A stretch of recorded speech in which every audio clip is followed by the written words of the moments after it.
Le deuxième exercice, c'est tout simplement la respiration consciente. Alors, c'est une technique qui peut sembler banale, hein, mais en fait, elle est extrêmement efficace pour apaiser le corps et l'esprit. Quand une émotion intense surgit, par exemple, on va prendre un exemple quand on est, par exemple, en conversation, d'accord, avec quelqu'un. On a un interlocuteur et puis on est en conflit, d'accord? Donc, il y a des émotions qui arrivent, peu importe lesquelles. On va prendre l'exemple de tout à l'heure par rapport à la colère en famille. Si ça peut t'aider, ce serait super. Donc, quand une émotion intense va surgir, quand, euh, quand vous serez en conversation avec quelqu'un, en fait, on ne se rend pas compte, mais notre respiration, elle devient souvent plus rapide.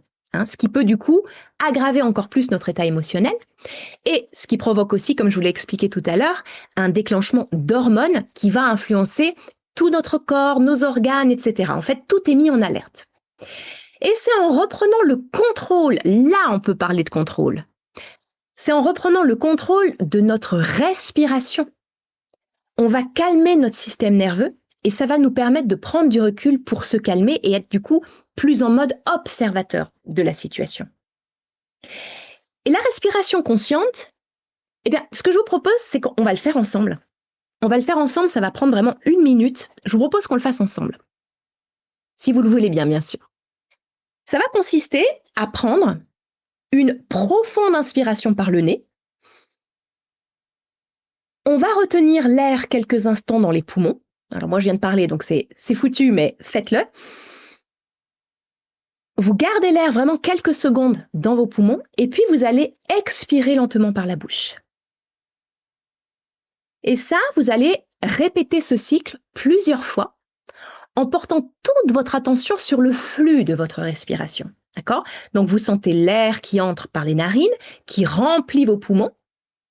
Vous attendez quelques instants, d'accord? Vous sentez un petit peu la tension qu'il y a dans vos poumons.